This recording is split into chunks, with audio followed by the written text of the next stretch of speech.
നമസ്കാരം. കൗമുദി ടിവിയുടെ കാർഷിക പരിപാടിയിലേക്ക് എല്ലാ മാന്യപ്രേക്ഷകർക്കും സ്നേഹം നിറഞ്ഞ സ്വാഗതം.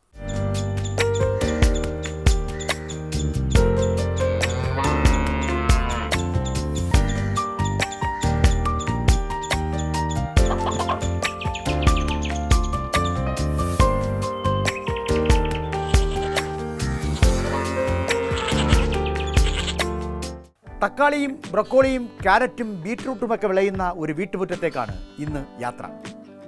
വർക്കല പനയറ ഗൗരി ശങ്കരത്തിലേക്ക്. ഗൾഫിലെ ഓയിൽ നിലത്തിലെ എഞ്ചിനീയറായിരുന്ന ലിജിത്ത് വീട്ടുമുറ്റത്ത് തീർക്കുന്നത് നാനാവിധ കൃഷിക്കാഴ്ചകൾ.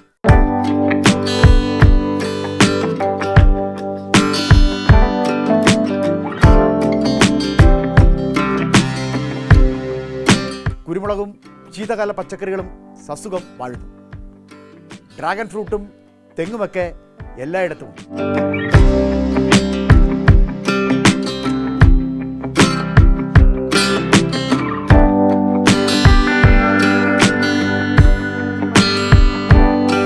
കൃഷിയുടെ നാനാവിധ കാഴ്ചകളുമായി വർക്കല പനയറ ഗൗരി ശങ്കരത്തിൽ നിന്നും ഇത്തവണ കാണാം ലിജിത്തിൻ്റെ കൃഷിക്കാഴ്ചകൾ.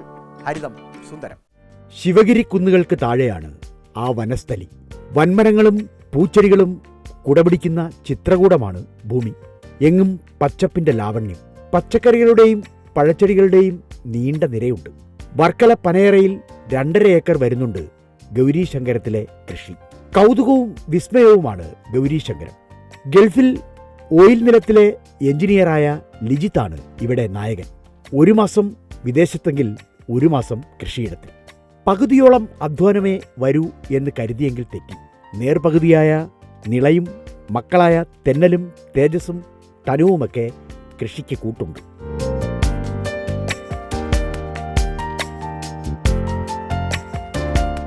ഒടിച്ചുകുത്തുന്നത് എന്തും മുളയ്ക്കുന്ന മണ്ണാണെങ്കിൽ പിന്നീട് കൃഷിയിൽ ഒരു വേർതിരിവില്ല. അച്ഛൻ വസന്തലാലും അമ്മ പ്രഭയും കാണിച്ചു തന്ന മാർഗം ഒന്നേയുള്ളൂ, അത് കൃഷി തന്നെ. മണ്ണിൽ അധ്വാനിച്ചാൽ അത് വെറുതെയാകില്ല. അപ്പോൾ തന്നെ ഫലം തന്നില്ലെങ്കിലും ദീർഘനാൾ നിലനിൽക്കുന്ന ഫലം അതുതന്നെ. നാട്ടിലെത്തുന്ന വേളകളിലെല്ലാം കൃഷിയുണ്ട്. 1 മാസം സേവനമെങ്കിൽ 1 മാസം നാട്ടിൽ. അതാണ് കണക്ക്. പച്ചക്കറികളിൽ വ്യത്യസ്തമായ ഇനങ്ങൾ തന്നെ പരീക്ഷിക്കാം എന്ന് ലിജിത്ത് തീരുമാനിച്ചു. ശീതകാല പച്ചക്കറികളോടായിരുന്നു എന്നും കമ്പം. വട്ടവടയിലും കോവിലൂരും കാന്തല്ലൂരും മറയൂരും മാത്രമേ ശീതകാല പച്ചക്കറികൾ വിളയൂ എന്ന ധാരണ വേണ്ട. ക്യാരറ്റും ക്യാബേജും കോളിഫ്ലവറും ബ്രൊക്കോളിയുമൊക്കെ ഇവിടെ കൃഷി ചെയ്യാം. ഗൗരീശങ്കരത്തിലെ കാഴ്ച നോക്കൂ.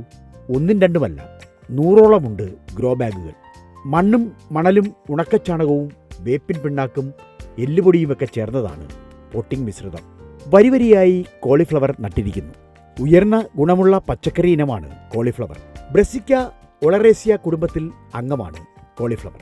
60-ാം ദിവസം തന്നെ വിളവെടുക്കാം എന്ന മേന്മയാണ് കോളിഫ്ലവറിന് ഉള്ളത്. ബ്രസിക്കയിലെ മിക്ക അംഗങ്ങളും അങ്ങനെ തന്നെ.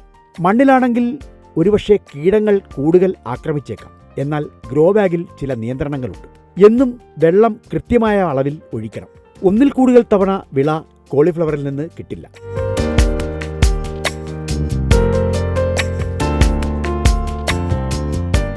ബ്രസിക്കയിലെ മറ്റൊരിനമാണ് ബ്രക്കോളി. കോളിഫ്ലവറിൽ നിന്ന് ഉയരം വെക്കുന്ന ചെടിയാണ് ബ്രക്കോളി. 2-3 തവണയെങ്കിലും മണ്ണ് മാറ്റി വളം കയറ്റി അടുപ്പിക്കണം എന്ന് മാത്രം. 65-ാം പക്കം തന്നെ ബ്രക്കോളി വിളവെടുക്കാം. റാപ്പിനി ഇനത്തിൽപ്പെട്ട ബ്രക്കോളികളാണ് ഗൗരീശങ്കരത്തിലെ നടിയിൽ. ഒറ്റ സമയം മാത്രമാണ് ബ്രക്കോളിയുടെയും വിളവെടുപ്പ്. കേരളത്തിൽ അത്യധികം കൃഷിയില്ലാത്ത ഒരിനമാണ് ബ്രക്കോളി എന്ന മേന്മയുമുണ്ട്. റൂട്ട് പച്ചക്കറികൾക്കും വലിയ സ്ഥാനമുണ്ട് ഗൗരീശങ്കരത്തിൽ. ടേബിൾ ബീറ്റ് എന്നറിയപ്പെടുന്ന ബീറ്റ്റൂട്ടിന് അവിടെ ഇടമുണ്ട്. ബീറ്റ വൾഗാരിസ് എന്നാണ് ബീറ്റ്റൂട്ടിന്റെ ശാസ്ത്രനാമം. കോളിഫ്ലവറും ബ്രൊക്കോളിയുമൊക്കെ പുറത്തേക്കാണ് വളരുന്നതെങ്കിൽ ബീറ്റ്റൂട്ട് മണ്ണിനകത്തേക്കാണ് വളരുക. 45-ാം ദിവസം തന്നെ ബീറ്റ്റൂട്ട് വിളവെടുക്കാം. വയലറ്റ് നിറത്തിലുള്ള കാണ്ഡവും പച്ചപ്പ് നിറഞ്ഞ ഇലകളുമൊക്കെ ബീറ്റ്റൂട്ട് ചെടിയെ ആകർഷകമാക്കും. ഗ്രോ ബാഗിൽ തന്നെയാണ് ബീറ്റ്റൂട്ടും നട്ടിരിക്കുക.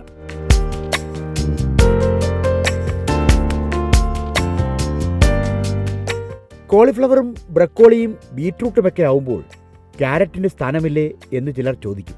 ആ ചോദ്യത്തെ അസ്ഥാനത്താക്കിക്കൊണ്ടാണ് ഗൗരീശങ്കരത്തെ കൃഷി. ഡാക്കസ് കരോട്ട എന്ന ശാസ്ത്രനാമത്തിലാണ് ക്യാരറ്റിനെ അറിയപ്പെടുക. 45-ാം ദിവസം മുതൽ തന്നെ വിളവെടുത്തു തുടങ്ങാം. ക്യാരറ്റും മണ്ണിനുള്ളിലേക്കാണ് വളരുക. സൗന്ദര്യവർദ്ധക വസ്തുക്കളായ ബീറ്റ കരോട്ടിനും പൊട്ടാസ്യം ജീവകവും നാരുകളും ഏറെ അടങ്ങിയിട്ടുണ്ട് ക്യാരറ്റിൽ. ഒരു ചെടിയിൽ നിന്ന് തന്നെ 200 ഗ്രാം ക്യാരറ്റിന്റെ വിളവെടുപ്പ് നടത്താം.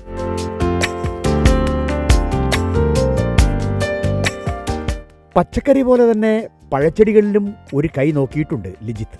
മെക്സിക്കൻ പഴമായ ഡ്രാഗൺ ഫ്രൂട്ടിലായിരുന്നു ആദ്യം കൈതൊട്ടത്. ഡ്രാഗൺ പഴം ചില്ലറക്കാരനല്ല, ഒന്നാം തരം സൗന്ദര്യവർദ്ധക പഴം കൂടിയാണ് ഡ്രാഗൺ. സൗന്ദര്യത്തെ പ്രേമിക്കുന്നവർക്ക് ഡ്രാഗൺ ഫ്രൂട്ട് കഴിഞ്ഞ് മറ്റൊരു പഴമില്ല. പ്രായത്തെ വെല്ലുവിളിക്കുന്ന കാലത്തെ തോപ്പിക്കുന്നവരാണ് ഡ്രാഗൺ പഴങ്ങൾ. ആന്റി ഓക്സിഡന്റുകളാണ് അതിൽ പ്രധാനം. ഫ്ലേവനോയിഡുകളും ഉണ്ട്. വ്യത്യസ്തമാണ് ഡ്രാഗൺ പഴങ്ങളുടെ കൃഷി, പ്രത്യേകിച്ചും ഗൗരീശങ്കരത്തിൽ. മണ്ണിലേക്കല്ല, കമ്പോസ്റ്റ് മിശ്രിതത്തിലേക്കാണ് അത് നടാറ്. റിംഗ് കമ്പോസ്റ്റ് എന്ന പ്രത്യേക സംവിധാനം ഇതിനായി ഒരുക്കിയിട്ടുണ്ട് ലിജിത്ത്. കോൺക്രീറ്റ് വൃത്തങ്ങളാണ് റിംഗ് കമ്പോസ്റ്റ്. അതിന് കൃത്യമായ അടപ്പുമുണ്ട്. പച്ചക്കറി വേസ്റ്റുകൾ, കരിയിലകൾ, മറ്റ് അടുക്കള അവശിഷ്ടങ്ങൾ അതൊക്കെയും കമ്പോസ്റ്റിൽ ചേരും. കമ്പോസ്റ്റും മണ്ണുമൊക്കെ നന്നായി മിക്സ് ചെയ്ത ശേഷമാണ് ഡ്രാഗൺ ചെടികൾക്ക് പോട്ടിംഗ് മിശ്രിതമാക്കുക. അതിലേക്കാണ് ഡ്രാഗൺ ചെടികൾ നടുക. തുടർന്ന് താങ്ങുകാലുകൾ നൽകി അവയെ ഉയർത്തിക്കൊണ്ടുവരും. ഏരിയൽ റൂട്ട് പ്രൊപ്പഗേഷൻ എന്ന പ്രക്രിയയിലാണ് ഡ്രാഗൺ ചെടികൾ വളരാറ്. അന്തരീക്ഷത്തിലേക്ക് വേരുകൾ പടർത്തി വളരും. വളഞ്ഞ് വളരുന്ന അവയെ കൃത്യമായി താങ്ങുകാലുകളിൽ കെട്ടിക്കൊടുക്കണം. അങ്ങനെ കെട്ടിക്കെട്ടി ഉയർത്തിയാണ് ഡ്രാഗൺ ചെടികളെ ഉയർത്തിക്കൊണ്ടുവരിക. 1-ാം വർഷം അന്ത്യത്തോടെ ഡ്രാഗൺ ചെടികൾ ഉയർന്ന് വളയാൻ തുടങ്ങും. കായ്ക്കാൻ തുടങ്ങുന്നതിന് തൊട്ടു മുമ്പാണ് ഈ പ്രക്രിയ. അപ്പോഴേക്കും അവിടെ അവയെ താങ്ങിക്കൊടുക്കണം. അതിനായി തൂണുകളിൽ ഉയർത്തിയ സ്ക്വയർ ട്യൂബുകളുടെ മേശ മുകളിൽ പണിതിട്ടുണ്ട്. അതിലേക്കാണ് ഡ്രാഗൺ ചെടികളുടെ വള്ളികൾ ഉയർന്നെത്തുക. തുടർന്ന് അത് വളയാൻ തുടങ്ങും. 1-ാം വർഷം അന്ത്യത്തിൽ തന്നെ ഡ്രാഗൺ ചെടികൾ പൂവിടും. പൂവിട്ടാൽ 4-ാം ആഴ്ച തന്നെ പറിച്ചെടുക്കാം. ആദ്യം പച്ച നിറത്തിലും പിന്നീട് വയലറ്റ് നിറത്തിലുമാണ് ഡ്രാഗൺ പഴങ്ങൾ കാണാറ്. ഒരു ചെടിയിൽ നിന്നും 25 മുതൽ 50 വരെ പഴങ്ങൾ കൊയ്തെടുക്കാം.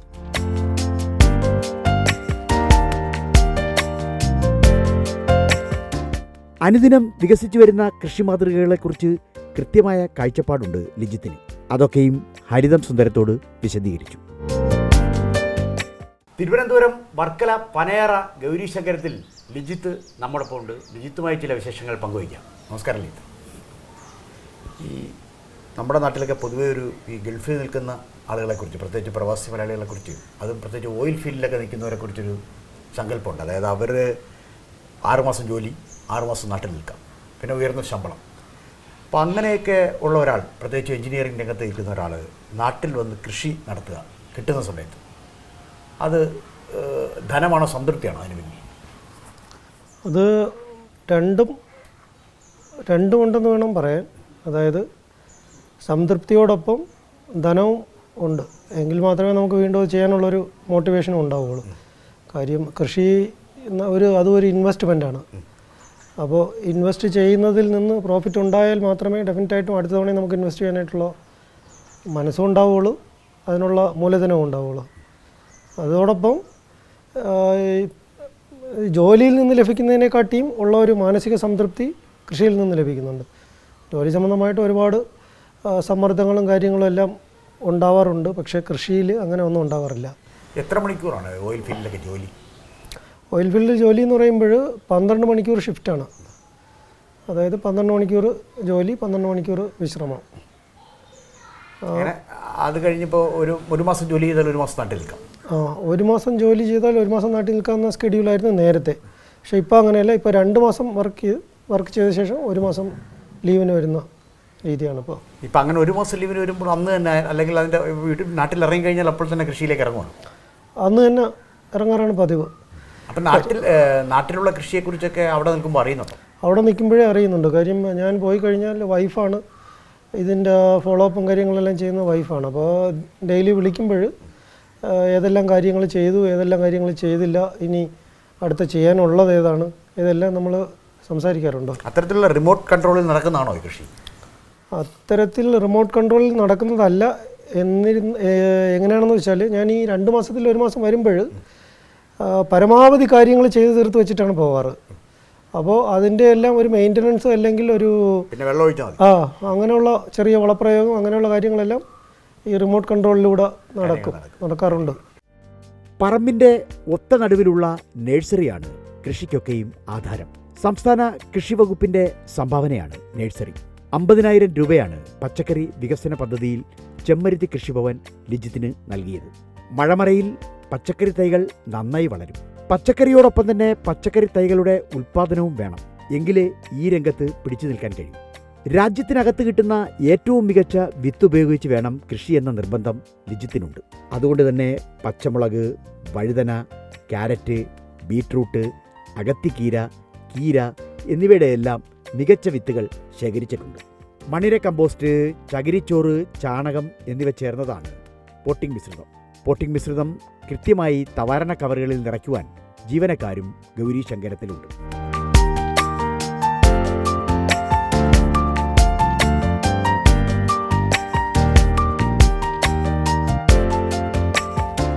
വ്യത്യസ്തങ്ങളായ മുളകിനങ്ങൾ ഗൗരി ശങ്കരത്തിലുണ്ട്. സിയാറ, പെപ്പർ X2, ട്രിനാഡ്, കരോളിന, പോട്ട് പ്രൈമോ എന്നിവയാണ് അവ. നാഗ വൈപ്പറും ഗോസ്റ്റ് പെപ്പറുമൊക്കെ മുളകിലെ പ്രശസ്തമായ ഇനങ്ങളാണ്.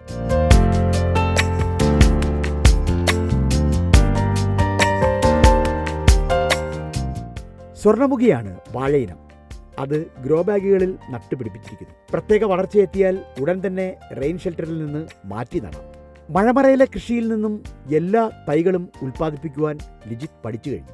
അവയൊക്കെയും പഞ്ചായത്തിന്റെ വിവിധ മേഖലകളിലേക്കാണ് പോവുക.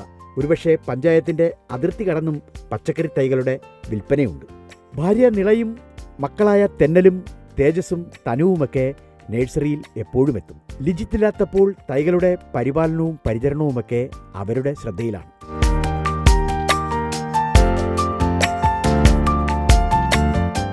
രണ്ടര ഏക്കർ വരുന്ന പറമ്പിൽ മേജർ കൃഷി ഏതാണെന്ന് ചോദിച്ചാൽ കുരുമുളകെന്നേ ഉത്തരമുള്ളൂ.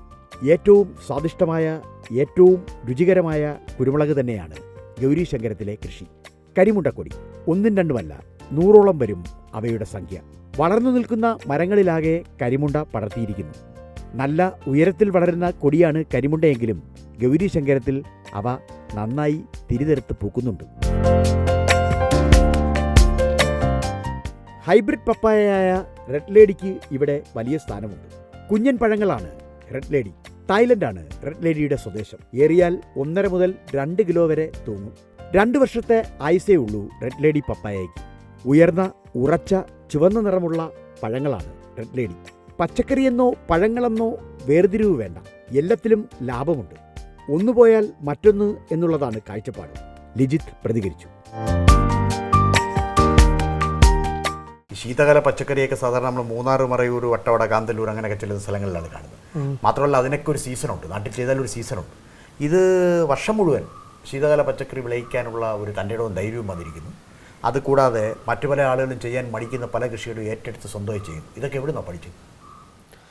ഇത് ചെറുപ്പത്തിൽ അച്ഛൻ ആണ് കൃഷിയുടെ ബാലപാഠങ്ങളെല്ലാം പഠിപ്പിച്ചത്. അപ്പോൾ അച്ഛൻ്റെ കൂടെ പുറത്ത് കൃഷിയിടത്തിൽ ഇറങ്ങുമ്പോൾ ഞാൻ കൂടെ ഇറങ്ങാറുണ്ട്. അച്ഛൻ ചെയ്യുന്നതെല്ലാം നോക്കി കണ്ട് സംശയങ്ങൾ ചോദിച്ച് മനസ്സിലാക്കാറുണ്ട്. അങ്ങനെ ഒരു താല്പര്യം ഉണ്ടായി അതിലേക്ക് വന്നതാണ്. അത് പാരമ്പര്യമായിട്ട് ചെയ്തും കണ്ടും ഇത് അറിവുള്ള ആൾക്കാരുമായിട്ട് സംസാരിച്ചും നേടിയ അറിവാണ് ഈ കൃഷിയിൽ. ഈ വിത്ത് അല്ലെങ്കിൽ തൈകൾ അത് പച്ചക്കറിയുടേതായാലും പഴങ്ങളുടേതായാലും തിരഞ്ഞെടുക്കുമ്പോൾ എന്തെങ്കിലും ശ്രദ്ധിക്കാറുണ്ട്? വിത്ത് തിരഞ്ഞെടുക്കും. വിത്ത് അല്ലെങ്കിൽ തൈകൾ തിരഞ്ഞെടുക്കുമ്പോൾ അതിൻ്റെ ക്വാളിറ്റി 100% ഉറപ്പ് വരുത്താറുണ്ട്. വരുത്താറുണ്ടെന്ന് പറഞ്ഞാൽ അല്ലാതെ നമ്മൾ കൃഷി ചെയ്തിട്ട് കാര്യമില്ല. അപ്പോൾ ഏറ്റവും പ്രധാനമായിട്ട് നമ്മൾ അല്ലെങ്കിൽ ഏറ്റവും ആദ്യം നമ്മൾ ശ്രദ്ധിക്കേണ്ട കാര്യം എന്ന് പറയുന്നത് തൈയുടെ ക്വാളിറ്റിയാണ്. അപ്പോൾ ക്വാളിറ്റി ഉള്ള തൈകൾ വാങ്ങി അതിന് വളപ്രയോഗം നടത്തി അതിന് കീടനിയന്ത്രണം നടത്തി ഫലപ്രാപ്തിയിലേക്ക് എത്തിക്കുമ്പോൾ നമുക്ക് വിചാരിക്കുന്ന രീതിയിലുള്ള പ്രൊഡക്ടിവിറ്റി അതിനകത്തുനിന്ന് കിട്ടും. കണ്ടാൽ എങ്ങനെ തിരിച്ചറിയാം ക്വാളിറ്റി കണ്ടാൽ തിരിച്ചറിയാൻ ഇപ്പോൾ പച്ചക്കറി തൈകളാണെങ്കിൽ അതിൻ്റെ വളർച്ചയും അതിൻ്റെ തൈകളുടെ ഒരു കൊഴുപ്പും തലയെടുപ്പും എല്ലാം കാണുമ്പോൾ മനസ്സിലാവും. പക്ഷേ അത് 100% ക്വാളിറ്റി ഉണ്ടാവണമെന്നില്ല. അത് നമ്മൾ ഒരു തവണ നമ്മൾ വിത്തുകളായാലും പച്ചക്കറികളായാലും എടുത്ത് നമ്മളത് കൃഷി ചെയ്ത് അതിൽ നിന്ന് ഉണ്ടാകുന്ന ഉൽപ്പാദനം അല്ലെങ്കിൽ ഉൽപ്പന്നം എത്രത്തോളം ഉണ്ടെന്ന് മനസ്സിലാക്കിയതിന് ശേഷമാണ് അതിൻ്റെ ക്വാളിറ്റി ഉറപ്പുവരുത്താൻ പറ്റുന്നത്. അപ്പോൾ നമുക്കിവിടെ ഈ കൃഷി ചെയ്യുന്നതോടൊപ്പം തന്നെ ഒരു നഴ്സറിയുണ്ട്. ഇപ്പോൾ കൃഷിയിൽ നിന്നാണെങ്കിൽ നമുക്ക് അതിൻ്റെ ഉൽപ്പന്നങ്ങൾ കിട്ടും. വെണ്ടയായാലും വഴുതനയായാലും തക്കാളിയായാലും കിട്ടും. അതോടൊപ്പം തന്നെ ഇതിൻ്റെ തൈകളും കിട്ടും. ഇതൊക്കെ എവിടെയാണ് വിൽക്കുന്നത്? ഇത് ഇവിടെ ആൾക്കാർ ഇപ്പോൾ ആദ്യം നമുക്ക് ഇവിടെ ആൾക്കാർ വന്ന് വാങ്ങിക്കുന്നത് കുറവായിരുന്നു. ഇപ്പോൾ ഒരുപാട് പേർക്ക് അറിയാം ഇവിടെ തൈയുണ്ട്, നല്ല ഇനത്തിലുള്ള തൈകളും വിത്തുകളും എല്ലാം ഇവിടെ നിന്ന് കിട്ടും എന്നുള്ളത് അറിയാം ഇപ്പോൾ ഒരുപാട് പേർക്ക്. അങ്ങനെ ഇവിടെ വന്ന് മേടിക്കുന്ന ആൾക്കാരുണ്ട്. അല്ലാതെ ഇവിടെ വന്ന് എത്തിച്ചേരാൻ പറ്റാത്തവർക്ക് നമ്മൾ ഈ പഞ്ചായത്തിന് പുറത്തുമുണ്ട്. ഈ പഞ്ചായത്തിൻ്റെ പല ഭാഗത്തായിട്ട് നമുക്ക് ഷോപ്പുകളുണ്ട്. ഈ ജൈവ പച്ചക്കറി വിൽക്കുന്ന കടകളുണ്ട്, അക്വേറിയങ്ങളുണ്ട്, അല്ലാത്ത ഷോപ്പുകളുണ്ട്. അവിടെയെല്ലാം നമ്മൾ ഈ ട്രേയിൽ തൈകൾ നിറച്ച് ഒരു ട്രേയിൽ 30 പീസ് വെച്ച് നമ്മൾ വണ്ടിയിൽ അവർക്ക് കൊടുക്കും. അത് ആഴ്ച നമ്മൾ റീഫിൽ ചെയ്തുകൊണ്ടിരിക്കും. തീരുന്ന ഐറ്റം മാറ്റി അല്ലെങ്കിൽ ഡാമേജുള്ള മാറ്റി പുതിയത് വെച്ച് കൊടുക്കും നമ്മൾ. ഒന്നിനെയും വെറുതെ വിട്ടില്ല. കാട്ടിൽ വർഷങ്ങളോളം നിറഞ്ഞു പൂക്കുന്ന ഈറ്റയെയും വീട്ടിൽ കൊണ്ടുവന്നു. ഗൗരീശങ്കരത്തിൽ ഈറ്റയ്ക്കും ഒരു സ്ഥാനം നൽകി.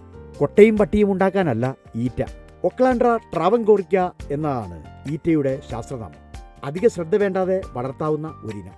എന്നാൽ കാണാത്ത ഒരു കച്ചവടം ഈറ്റയിലുണ്ട്. കശുമാങ്ങ ഉയരത്തിലെത്തുമ്പോൾ അവയെ പറിച്ചു താഴെയിടാൻ തോട്ടി വേണം. തോട്ടി ഉണ്ടാക്കാൻ മികച്ചത് ഈറ്റയുടെ കമ്പുകളാണ്. അതിനും ആവശ്യക്കാർ ധാരാളം എത്തുന്നുണ്ട്. മരത്തിലേക്ക് പടർന്നു കയറുന്ന കുരുമുളകിനെയൊക്കെ കുഞ്ഞാക്കി മാറ്റി ചട്ടികളിൽ പിടിപ്പിക്കുവാൻ ലിജിത്തിന് ബിരുദേറെയുണ്ട്. അങ്ങനെയാണ് കുറ്റിക്കുരുമുളകിൻ്റെ വലിയ ശൃംഖലയുണ്ടായത്. തെറിച്ചു നിൽക്കുന്ന ശാഖകൾ പറിച്ചെടുത്ത് വേരോടുകൂടി നട്ടാൽ അവ തിരിതെറുത്ത് പൂക്കാൻ പിന്നീട് അധിക സമയം വേണ്ട. നന്നായി പ്രൂൺ ചെയ്ത് നിർത്തിയാൽ കുറ്റിക്കുരുമുളക് വർഷം തോറും നല്ല ആദായം നൽകും. കുരുമുളക് പറിച്ചെടുക്കുന്നതിനേക്കാൾ കുറ്റിക്കുരുമുളകിൻ്റെ തൈകൾ വിൽപ്പനയാണ് നല്ലത്. കമ്പോസ്റ്റിന് വലിയ സ്ഥാനം കൃഷിയിലുണ്ട്. ഒന്നും പാഴാക്കിക്കളയാതെ റിംഗ് കമ്പോസ്റ്റ് ഉൾപ്പെടെയുള്ള കമ്പോസ്റ്റ് പ്രക്രിയ തകൃതിയായി നടക്കുന്നുണ്ട് ഗൗരീശങ്കരത്തിൽ. മികച്ചതല്ല എന്ന് തോന്നുന്ന ഒന്നുമില്ല. കൈകൊണ്ട് നട്ടാൽ മനസ്സുകൂടി അർപ്പിച്ചാൽ അവയൊക്കെ ഭംഗിയാക്കി മാറ്റാം. ധനം മാത്രമല്ല, സംതൃപ്തിയാണ് എല്ലാത്തിൻ്റെയും പിന്നിൽ. അത് വേദമന്ത്രമാക്കിയാണ് ലിജിത്തിൻ്റെ യാത്ര. ഇപ്പം നമ്മുടെ ഈ അഭിമുഖം കണ്ടുകൊണ്ടിരിക്കുന്ന പ്രേക്ഷകർ, പ്രത്യേകിച്ചും വിദേശ മലയാളികൾ അല്ലെങ്കിൽ പ്രവാസി മലയാളികൾ, അവർ ഇതുപോലെ ലിജിത്ത് ചെയ്യുന്നത് പോലെ ഒരു കൃഷി ചെയ്യണം എന്നാഗ്രഹിച്ച് മുന്നോട്ട് വന്നാൽ അവർ അഭിമുഖീകരിക്കാൻ പോകുന്ന പ്രധാനപ്പെട്ട വെല്ലുവിളിയുണ്ട്. കൃഷിയിലേക്ക് ഇറങ്ങുന്നതിന് മുമ്പ് നമ്മൾ കൃഷിയെപ്പറ്റി അറിഞ്ഞിരിക്കണം. അതായത് ബേസിക്കായിട്ടുള്ള കാര്യങ്ങളുണ്ട്. ഇപ്പോൾ ഒരു വിത്ത് തിരഞ്ഞെടുക്കുന്ന ഘട്ടം മുതൽ അതിൻ്റെ വിളവെടുക്കുന്ന ഘട്ടം വരെയുള്ള കാര്യങ്ങൾ ആദ്യം നമ്മൾ അറിഞ്ഞിരിക്കണം. അതിനുശേഷം അത് നമ്മൾ ഉൽപ്പാദിപ്പിക്കുന്ന ഉൽപ്പന്നത്തിന് മാർക്കറ്റ് ഉണ്ടോ എന്നുള്ളത് അറിയണം. മാർക്കറ്റ് ഇല്ലാത്തൊരു സാധനം നമ്മൾ ഉൽപ്പാദിപ്പിച്ചിട്ട് കാര്യമില്ല. മാർക്കറ്റ് തന്നെ അത് ഏത് സമയത്താണ് അതിന് വില കൂടുതൽ, ഏത് സമയത്താണ് വില കുറവ് എന്നുള്ളതും അറിഞ്ഞിരിക്കണം. അത് ഇത്രയും കാര്യങ്ങൾ അറിഞ്ഞുകൊണ്ട് വേണം നമ്മൾ കൃഷിയിലേക്ക് ഇറങ്ങാൻ. പിന്നെ മൂലധന സമാഹരണം, അതായത് ഇതിൽ ഇൻവെസ്റ്റ് ചെയ്യാൻ വേണ്ടുന്ന പൈസ, അത് ഇപ്പോൾ ബാങ്കിൻ്റെ ലോണുകളുണ്ട്, സഹകരണ സംഘങ്ങളുടെ ലോണുകളുണ്ട്. അതിനെപ്പറ്റിയെല്ലാം ഒരു ഏകദേശം ഐഡിയ ഉണ്ടെന്നുണ്ടെങ്കിൽ നമ്മുടെ കയ്യിൽ നിന്ന് ഇറക്കുന്ന പൈസ നമുക്ക് ലാഭിക്കാൻ പറ്റും, അതായത് കുറയ്ക്കാൻ പറ്റും എമൗണ്ട്. ഇപ്പോൾ ഈ സർക്കാർ പ്രത്യേകിച്ച് കൃഷിഭവനുകൾ ഈ കാര്യത്തിൽ സഹായിക്കുന്നുണ്ടോ? കൃഷിഭവൻ സഹായിക്കുന്നുണ്ട്. ഇപ്പോൾ ഇവിടെ നമ്മുടെ ചെമ്മരുതി കൃഷിഭവനിൽ നിന്ന് സബ്സിഡികൾ, ഇതുപോലുള്ള സ്കീമുകൾ, ഇപ്പോൾ മണ്ണിര കമ്പോസ്റ്റ് യൂണിറ്റ് ആയാലും റെയിൻ ഷെൽട്ടർ ആയാലും ബാക്കി കൃഷി, ഇപ്പോൾ ഇഞ്ചി, വാഴ കൃഷി, അങ്ങനെയൊക്കെയുള്ള കൃഷിയൊക്കെയുള്ള സബ്സിഡികൾ, ഇതെല്ലാം അവർ തന്ന് നല്ല രീതിയിൽ സഹായിക്കുന്നുണ്ട്. കൂടാതെ ഈ വിത്തുകളും തൈകളും നമുക്കിവിടെ ലഭിക്കാത്ത തൈകൾ വരെ അവർ വരുത്തി നമുക്ക് വിതരണത്തിന് തരുന്നുണ്ട്. വിതരണത്തിന് വരുമ്പോൾ ഈ ചെയ്യുന്ന ആൾക്കാർക്ക് അവർക്കൊരു അധിക സഹായം എന്നുള്ള രീതിയിൽ നമ്മളിപ്പോൾ അധികമായിട്ട് തൈകൾ ആവശ്യപ്പെട്ടാലും അവർ നമുക്കത് തന്ന് സഹായിക്കുന്നുണ്ട്. പച്ചക്കറി ഒരു ഭാഗത്തുണ്ട്, അതോടൊപ്പം തന്നെ പഴങ്ങൾ, വാഴപ്പഴവും മറ്റ് റംബുട്ടാനും അതോടൊപ്പം തന്നെ ഡ്രാഗൺ ഫ്രൂട്ട് ഉൾപ്പെടെയുള്ള പഴങ്ങൾ മറുഭാഗത്തുണ്ട്. ഇതിലേതാണ് ലാഭം? ഇതിൽ എല്ലാ സമയത്തും ഒരു ഇനത്തിൽ നിന്ന് നമുക്ക് ലാഭം പ്രതീക്ഷിക്കാൻ പറ്റത്തില്ല. കാര്യം ഓരോന്നിൻ്റെ മാർക്കറ്റ് പലപ്പോഴും പല അവസ്ഥയിലാണ്. ഇപ്പോൾ ഉദാഹരണത്തിന് ഇഞ്ചിക്കും കുരുമുളകിനും ഇപ്പോൾ നല്ല വിലയുണ്ട്. അപ്പോൾ ഏത്തന് ഇപ്പോൾ വിലയില്ല, ഏത്തൻ്റെ വില കുറവാണ്. അപ്പോൾ നമ്മൾ സമ്മിശ്ര കൃഷി രീതിയിലാണ് ഞാനിവിടെ കൃഷി ചെയ്യുന്നത്. ആ രീതി നമ്മൾ അവലംബിക്കുമ്പോൾ ഏതെങ്കിലും ഒരു വിളയിൽ നമുക്ക് നഷ്ടം വന്നു കഴിഞ്ഞാൽ അത് മറ്റൊന്ന് വെച്ച് കവർ ചെയ്യാൻ പറ്റും. കാര്യങ്ങൾ ഇവിടം വരെയായി. അടുത്ത ഭാവി അടുത്ത ഭാവിയിൽ ഞാൻ ഉദ്ദേശിക്കുന്നത് ഒരു ഇൻ്റഗ്രേറ്റഡ് ഫാമിംഗ് സിസ്റ്റമാണ്. അതായത് പുറത്തുനിന്ന് ഒന്നിനെയും ആശ്രയിക്കാതെ ഇപ്പോൾ വളമായാലും വിത്തായാലും അതിൻ്റെ വിപണനമായാലും എല്ലാം സംയോജിപ്പിച്ചുകൊണ്ട് ഒരു ഇൻ്റഗ്രേറ്റഡ് ഫാമിംഗ് സിസ്റ്റം ഡെവലപ്പ് ചെയ്യാനാണ് ഞാൻ ആഗ്രഹിക്കുന്നത്.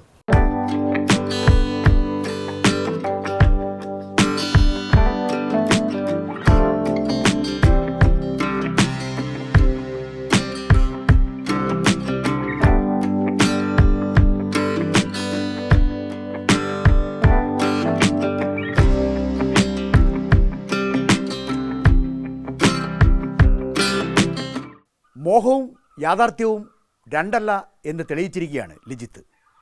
മനസ്സിലുണ്ടെങ്കിൽ അത് മണ്ണിൽ കാണുക തന്നെ ചെയ്യും. നേരാം ഭാവുകങ്ങൾ.